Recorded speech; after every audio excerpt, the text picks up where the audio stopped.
Kalian di Tanjung Batu. Saya haturkan salam pembuka acara. Assalamualaikum warahmatullahi wabarakatuh. Waalaikumsalam warahmatullahi wabarakatuh. Baik, selamat siang, salam sejahtera untuk kita semua. Om Swastiastu, salam kebajikan. Baik, kita bersyukur pada siang hari ini Bapak Ibu kita boleh berkumpul di tempat ini di ruang pertemuan SD Kartini 2 Batang. Kami juga mengucapkan selamat datang kepada yang terhormat Ibu Widi Rahayu selaku pengawas sekolah yang telah hadir bersama dengan kita di tempat ini, di mana pada siang hari ini kita akan bersama-sama melaksanakan PMO level sekolah di SD Kartini 2 Batang selaku PSP Angkatan Kedua Kota Batang. Nah, baik, sebelumnya kita akan bersama-sama mengawali kegiatan pada siang hari ini dengan memanjatkan doa supaya seluruh kegiatan dari awal hingga akhirnya nanti akan berjalan dengan lancar. Kami hidup secara Islam, saudara kami beragama Islam, beramal menurut percaya dan keyakinan masing-masing. A'udzubillahi minasyaitonir rajim. Bismillahirrahmanirrahim. Wa'aqibatul muttaqin wassalatu wassalamu ala asyrafil anbiya'i wal mursalin. Hamdan syakirin hamdan da'imin. Hamdan yuwafi ni'amahu wa yukafi mazidah. Ya Rabbana lakal hamdu kama yanbaghi li jalali wajhika wa 'azimi sultanik. Allahumma shalli ala sayyidina Muhammadin wa ala ali sayyidina Muhammad. Allahumma ya Rabbana zalamna anfusana wa illam taghfir lana wa tarhamna lanakunanna minal khasirin. Rabbana ighfir lana dhunubana wa liwalidina warhamna kama rabbayana shaghira. Allahumma inna nas'aluka as-salamata fid din wa 'afiyatan fil jasad wa ziyadatan min ilmin wa barakatan fil rizqi wa tawbatan qabla al-maut wa rahmatan minna wa maghfiratan ba'da al-maut. Allahumma hawwina fi syafa'atina wa najatan minna wa afan bil ihsan. Rabbana la tuzigh qulubana ba'da idh hadaytana wa hab lana min ladunka rahmatan innaka antal wahhab. Rabbana atina fid dunya hasanah wa fil akhirati hasanah wa qina adzaban nar. Wa sallallahu ala sayyidina Muhammadin nabiyil ummi wa ala alihi wa ashabihi rasulillahi ajma'in. Subhanaka rabbil izzati amma yasifun. Salamun ala mursalin walhamdulillahi rabbil alamin.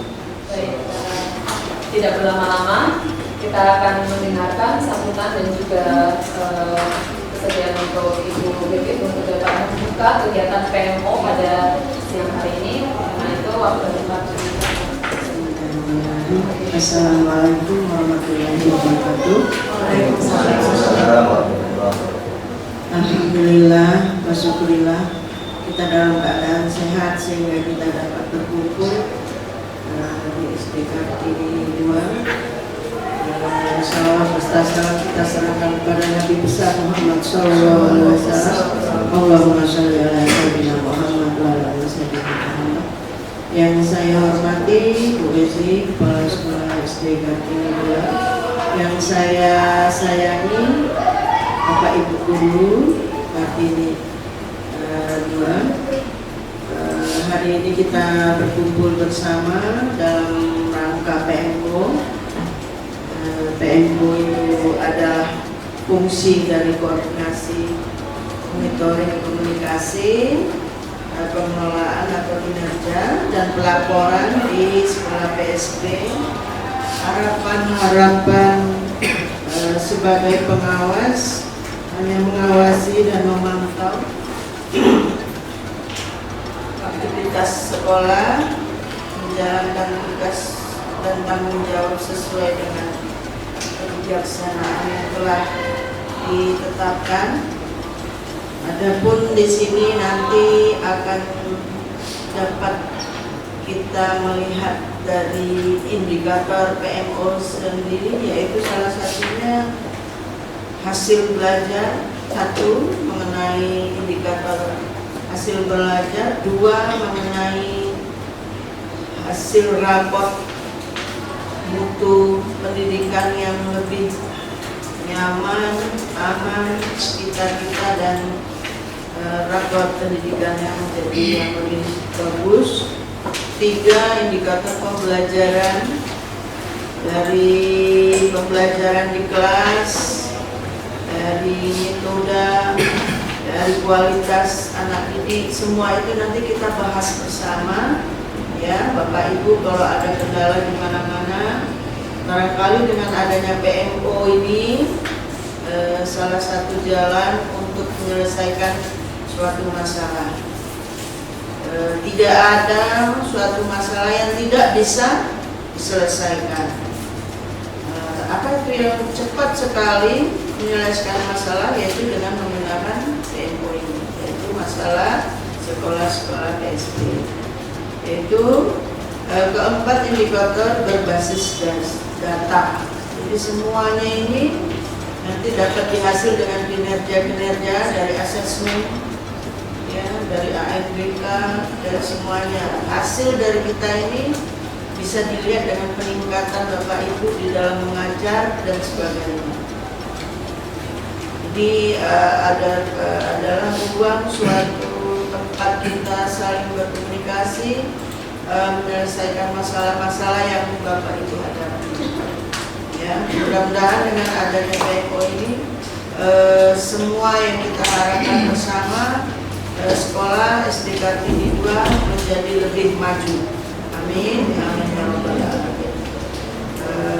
Untuk tidak lama-lama bermukadimah, hari ini Jumat tanggal 25 Agustus saya buka PMO di Kartini 2. Terima kasih atas sambutan dari Ibu Yuni selaku pengawas sekolah. Dan selanjutnya kita akan memulai PMO kita. Saat ini akan dipimpin oleh kepala sekolah. Oleh karena itu selanjutnya saya serahkan waktu yang tepat kepada Ibu. Baik, terima kasih Ibu Leni atas waktunya. Yang terhormat Ibu Lili Wijiasusti yang alhamdulillah pada siang hari ini bisa bergabung bersama kita di sini pada PMO level 1. Terima kasih Ibu berkenan hadir dan berwaktu hadir bersama kita pada siang menjelang sore ini di sela-sela waktu kesibukan Ibu. Bapak Ibu yang kami hormati, seperti apa yang sudah disampaikan oleh Ibu pengawas bahwa saat ini di Batu Ampar, Bu, sebagai kembali informasi saya sampaikan, sekolah penggerak itu ada 2, yaitu SD Negeri 02 yang dikepala sekolahi oleh Pak Zainuddin dan SD swasta Kartini 2. Bapak Ibu, sekolah penggerak itu sekolah yang dipandang hebat oleh sekolah-sekolah lainnya. Karena apa? Memang sekolah penggerak itu adalah sekolah yang diberi kepercayaan oleh pemerintah untuk menjadi pilot project dalam program sekolah penggerak yang memaku kurikulum merdeka. Kalau yang lain bagaimana Bu Eti? Yang lain itu nanti adalah mengimplementasi kurikulum merdeka. Jadi Bapak Ibu, kita ini dianggap mampu, dianggap bisa semuanya karena memang kita yang dilabel oleh pemerintah, diberikan kepercayaan, dikucuri dana oleh pemerintah melalui bos kinerja yang disebut dengan label sekolah penggerak. Nah, Bapak Ibu, tahapan-tahapan dari program sekolah penggerak sudah kita lalui. Yang pertama dulu IHT, yang dulu kita laksanakan di tahun pertama kita PSP. Sampai Bapak Ibu pulang kampung aja ada yang saya beri surat peringatan. Artinya apa? Itulah memang bentuk dari tanggung jawab seorang kepala sekolah dalam berkoordinasi dengan timnya untuk bisa khawatir kalau ada yang tidak bisa. Jadi untuk bisa semua bisa. Jadi pada saat itu Bu pulang kampung wayai libur aja saya kasih SP Bu. Jadi saya mohon maaf, betul ini memang bentuk dari tanggung jawab sekolah terhadap apa-apa yang sudah diprogramkan oleh pemerintah. Nah, yang berikutnya kita harus punya DKP. Apa itu DKP? Dewan Komite Pembelajar. Siapa itu yang ditunjuk. Waktu itu adalah guru kelas 1 yang diminta, guru kelas 4 1. Kenapa kelas 1 dan 4? Karena pilot project kelas yang untuk dijadikan pilot project itu adalah kelas 1 dan kelas 4. Kalau sekarang sudah kelas berapa, Bu? 1, 2, 4, dan 5. Kelas 3 belum, tapi bukan berarti kelas 3 tidak siap-siap. Mesti siap-siap. Nah, itulah. Pada saat itu siapa yang suka di PMU? Setelah ada IHT, terus pembebasan kepada teman-teman semua. BKP, saya dikukuhkan di Pekanbaru saat itu. Setelah itu Bapak Ibu, kita semua sering mengikuti lokakarya yang dipimpin oleh fasilitator. Di bawah fasilitator kita adalah Ibu Dina Fitria. Nah, setelah beberapa tahun, ini tahun kedua, mulai setelah lokakarya, webinar lokakarya dan semuanya tentang PSP, diadakan lokakarya. Setelah lokakarya diadakan PMO level fasilitator, oleh fasilitator. Nah, sekarang ini sudah tahun kedua. Kalau terus-terusan nanti dituntun oleh pemerintah, kapan mau mandiri? Dilepaslah sedikit demi sedikit. Makanya itu namanya diberi nama PMO. Bu, silakan Bu. PMO level sekolah. Kalau kemarin adalah PMO level PSP, sekarang PMO level sekolah. PMO level sekolah SD Kartini 2 Batang diadakan hari ini tanggal 25 Agustus 2023. Nah, Bapak Ibu, apa itu PMO?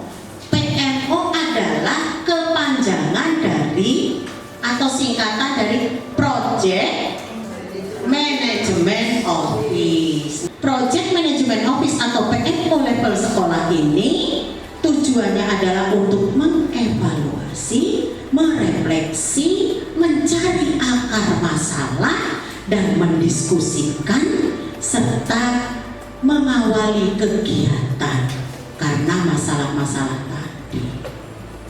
Waduh, Bu, saya pusing ini anak kok. Saya pusing dengan ATP, CP, apa mumet, belum ada itu ditambah lagi modul apa. Cara mencari ATP aja saya belum tahu bagaimana memilah, memetani. Nah, itu nanti dibahas. Kan itu terjadi di lapangan ya Bapak Ibu ya. Ya, itu.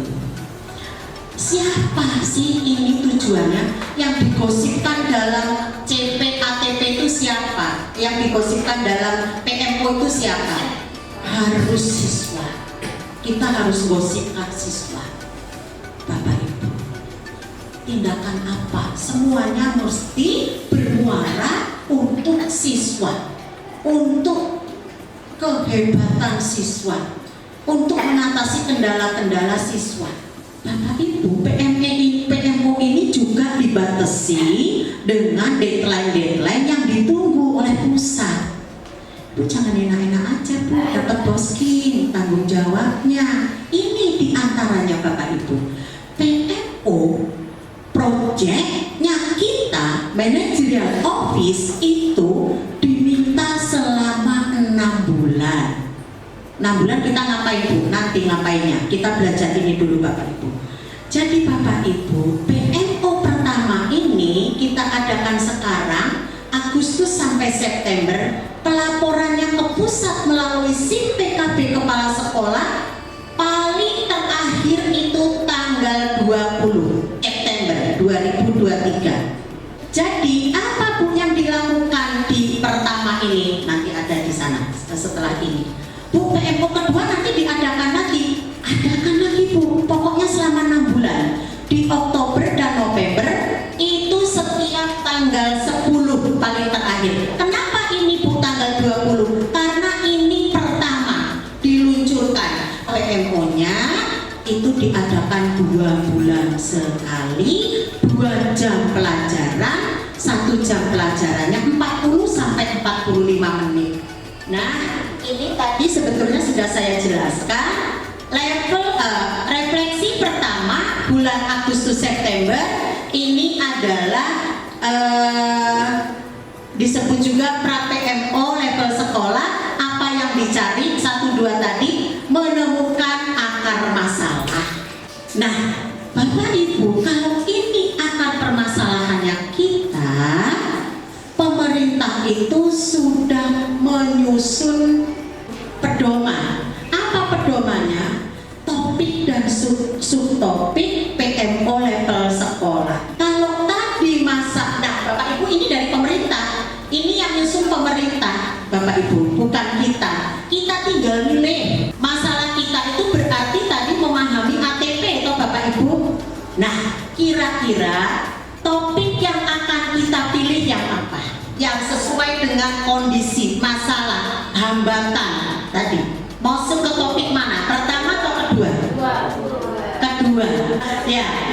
Iya, implementasi pembelajaran kelas berarti topiknya kita pilih. Coba diklik Bu Leni. Ini subtopiknya apa Bapak Ibu? Bapak Ibu, itu saja dari saya. Silahkan Bu Leni dan Ibu Ju untuk membantu dalam teman-teman mencari akar masalah, mencari solusi. Sebagian besar teman-teman kita ini yang belum maksimal dalam menyusun ATP.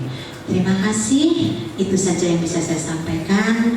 Banyak maaf jika ada kata-kata yang kurang berkenan. Saya akhiri, wabillahi taufiq wal hidayah. Assalamualaikum warahmatullahi wabarakatuh. Terima kasih Bu Leti. Mungkin saya akan coba bantu ya, mungkin dengan Bu Ju juga nantinya. Bapak Ibu boleh langsung saja mungkin disampaikan. Maksudnya kendalanya atau permasalahannya apa sampai dengan saat ini. Masih ada kendala atau belum maksimal di dalam menyusun ATP sesuai dengan pedoman pembelajaran dan asesmen. Saya akan list nanti di sini. Nanti kita akan sepakati bersama apa yang harus bisa kita lakukan untuk mengatasi permasalahan tersebut. Silakan. Ya, terima kasih Ibu Iwi selaku pengawas. Alhamdulillah senang sekali Bu kami Ibu bisa bergabung bersama kami hari ini. Mudah-mudahan untuk selanjutnya tetap aktifnya ya Bu ya, Bu Leti selaku kepala sekolah dan teman-teman semuanya. Jadi saya kelas 2 berarti ini awal pertama kali ya Bu ya untuk menyusun ATP ya. Kesulitan saya itu ngarangnya Bu, ngarang alurnya itu. Jadi saya harus dibantu dengan buku guru maupun buku siswa supaya nanti saya ngajarnya tuh lebih terarah lagi. Itu aja Bu. Saya jadi mengarang di alur-alurnya itu yang agak mengurutkan alurnya. Iya, mengurutkan alurnya. Ya, terima kasih, itu aja. Mungkin dari teman-teman yang lain. Silakan kami dari teman-teman yang lain. Baik Bu Ju, saya Assalamualaikum warahmatullahi wabarakatuh. Mohon izin, mungkin saya mengemukakan apa yang menjadi hambatan saya dalam menyusun TP dan ATP. Nah, ini ngomongnya masih soalin juga, belum hafal-hafal ini ATP sama TP. Nah, memang Bu Ju ini sudah memberikan IHT tentang bagaimana cara menyusun TP dan ATP dari CP tersebut. Namun kita itu belum memahami sepenuhnya bagaimana cara menyusunnya itu. Apalagi kalau udah sampai di kita buka CP-nya gitu kan, mau menyusun TP-nya dulu. Nah, alurnya dari mana gitu masih belum banget gitu. Itu begitu. Kalau menurut saya, karena kita rata-rata ini ada guru yang baru ya. Kalau kita ini kayak Bu Gloria, saya mungkin sudah 30 tahun mengajar. Itu aja ada namanya tamat sekolah langsung ngajar dari tahun 91 sampai sekarang jadi guru, itu aja. Tapi yang saya garis bawahi di sini adanya pendekatan guru dengan anak ya. Kalau kelas 1 itu banyaklah menceritakan cerita-cerita kancil, ya, kancil dengan buaya, kancil dengan apa gitu ya. Mungkin dengan kelas tinggi tidak bisa itu lagi, yaitu dengan kita bercerita, kamu tengok nggak berita hari ini, apa yang terjadi. Terus salah satu itu ini lagi Bu Wet, maunya adakan setahun sekali. Kemarin Pak Jalal yang mendapat guru favorit. Kenapa anak-anak bisa senang dengan kita? Guru favorit itu kan dikumpulkan Bu ya, dari kelas 1 sampai kelas 6 yang terbanyak yang disukai murid kan. Disitulah ibu bisa berkarya. Bagaimana murid menyayangi ibu? Diadakan terus Bu Wet itu supaya memberi motivasi kepada guru-guru. Nah, itu salah satu bagaimana guru-guru ini berkreativitas kepada anak-anaknya. Contohnya tadi boneka itu sederhana, tetapi membuat anak tertarik. Jadi nanti kalau saya kelas 2, mereka sampai kelas 5, kelas 6 cerita. Tapi saya bukan cerita yang tidak bermanfaat, tapi bermanfaat. Banyak sekali cerita-cerita itu. Masalah pujian terhadap guru, seperti guru yang berprestasi, guru idaman barangkali. Terus dengan cerita-cerita itu banyak sekali motivasi-motivasi lain yang diharapkan murid itu senang kepada gurunya. Bagaimana seorang guru itu dekat sekali dengan muridnya. Jadi kita merasakan dari hati ke hati ke anak ini. Itu aja dari saya. Baik, mungkin kalau boleh disimpulkan dari apa yang disampaikan Bu Yuni tadi, kurang terbangunnya hubungan emosional antara murid dan guru, begitu ya Bu ya? Baik, terima kasih Bu. Mungkin dari Bapak Ibu ada lagi untuk permasalahan, karena kita akan segera menuju pada pemecahan masalahnya. Oke, silakan Pak Jalal. Bisa juga pengaruh masalah gadget. Media sosial, game online itu Besar. Baik Ibu, Bapak, akar masalah sudah kita temukan bersama, banyak sih dari dalam diri anak, dari keluarga, media sosial dan sebagainya. Nah, yang paling penting adalah bagaimana kita menekan sampai ke 0 tindakan bullying di sekolah. Untuk itu kita butuh sebuah program. Jadi tidak hanya sekedar secara lisan, akan kita buat dalam bentuk tertulis program apa yang akan kita buat untuk mengurangi tindakan bullying. Misalnya, kita ingin membuat program apa? Sebuah kebijakan sekolah yang menerapkan sanksi dan restorasi. Itu juga sebuah kebijakan dari sekolah. Seperti apa nanti kita akan buat indikator-indikatornya. Kemudian membuat tim pengawasan. Ini contohnya supaya kita tidak kemana-mana ya. Membuat sebuah tim pengawasan dan intervensi. Seperti apa sih indikatornya dalam tim itu? membuat tim pengawas, boleh nggak? Kira-kira tim pengawas dan intervensi. Intervensi itu kita lebih banyak memberikan intervensi ke anak-anak gitu loh. Boleh ya Bu ya? Ada timnya nanti kita buat ya Bu. Timnya itu terdiri dari staf, guru, ada muridnya juga. Sama dengan kalau Adiwiyata itu kan ada duta lingkungan, duta apa itu mereka membantu kita. Ini murid pun bisa membantu kita. Jadi bullying itu tidak kita aja yang tahu, tapi murid lebih tahu duluan masalah temennya yang suka membuli gitu. Jadi membentuk tim pengawasan dan intervensi. Tim pengawas dan intervensi ya, evaluasi ya.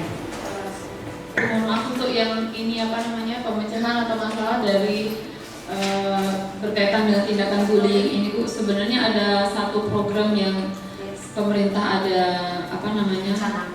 ya sudah dibuat dan bahkan bekerja sama dengan UNICEF yang programnya itu adalah bernama Roots, dari kata akar gitu ya bahasa Inggris gitu. Maksudnya, tapi memang yang saya dapatkan ya Bu, saya coba gali-gali informasinya ini masih di tahap SMP, SMA, SMK gitu ya. Sebenarnya saya kepikiran untuk juga bisa mengadopsi untuk di SD, karena inti dari program tersebut Bu memang mencakup semua hal yang di sini Bu, termasuk dari nomor 1 sampai dengan nomor 7 itu semua masuk di sana, termasuk yang tadi Ibu sampaikan baru saja itu kita juga bisa seperti ketika kita menggalakkan program Adiwiyata di mana ada duta energi, duta dan seterusnya di dalam program Roots itu ada semacam itu juga gitu. Mungkin nanti setelah kita sudah menyepakati yang dari pemecahan masalah nanti Bu, mungkin kita juga bisa mengolahnya kalau seandainya program Roots itu nanti sejalan dengan apa yang kita ungkapkan tadi Bapak Ibu, mungkin bisa sekaligus maksudnya kita adopsi dari sana. Coba Bu Reni kasih gambaran program Roots itu garis besarnya seperti apa? Ya, ini saya coba sedikit ya Bapak Ibu ya, mungkin singkat saja. Seperti yang tadi saya sampaikan, ini adalah salah satu program dari kerjasama antara Dinas Pendidikan begitu dengan UNICEF. Nah, apa itu Roots? Jadi Roots ini adalah sebuah program pencegahan perundungan yang berbasis sekolah yang telah dikembangkan oleh UNICEF Indonesia sejak tahun 2017 bersama pemerintahan Indonesia, akademisi, serta praktisi pendidikan dan perlindungan anak.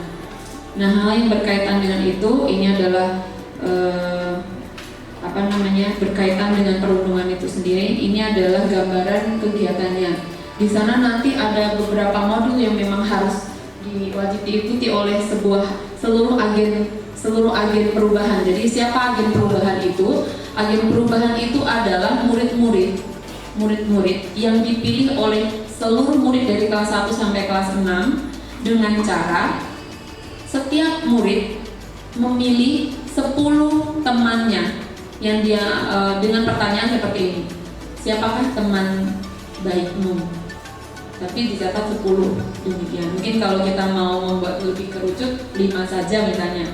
Dari nama-nama yang muncul kita akan ambil 30 paling banyak misalnya. Kalau di sini bisa 40 ya Bapak Ibu. Kalau kita kan mungkin lihat dari persentase seluruh siswanya mungkin 30 cukup gitu. Nanti 30 anak itu tadi yang adalah bukan dari kita yang pilih, melainkan dari siswa-siswi yang merasa dia itu teman baik dia. Artinya dia akan menjadi duta anti perundungan itu tadi. Begitu. Nah, anak-anak yang ditunjuk sebagai agen perubahan itu tadi dengan pemilihan seperti itu nanti harus mendapatkan beberapa hal ini, materi-materi di depan ini. Bagaimana pengenalan program dan seterusnya.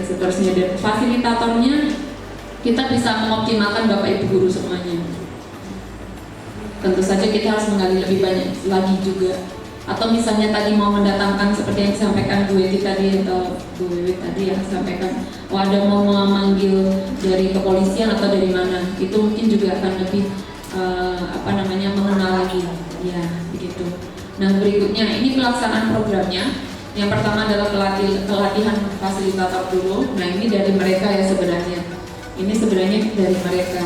Tapi kita bisa mengadopsinya, maksud saya begitu. Ini sosialisasi, bisa sosialisasi melalui sekolah, bisa juga kepada orang tua. Nah ini kan sudah cakup dengan apa yang sudah kita rumuskan tadi ya Bapak Ibu ya. Ini adalah mengembangkan budaya relasi pertemanan yang positif, memahami atau menerima perbedaan, saling mendukung satu dengan yang lain, dan seterusnya. Saya merasa bahwa program ini bisa sejalan dengan apa yang solusi-solusi yang sudah kita kemukakan tadi. Nah, gitu. Harus ada komunikasi, disiplin positif, di mana guru itu tidak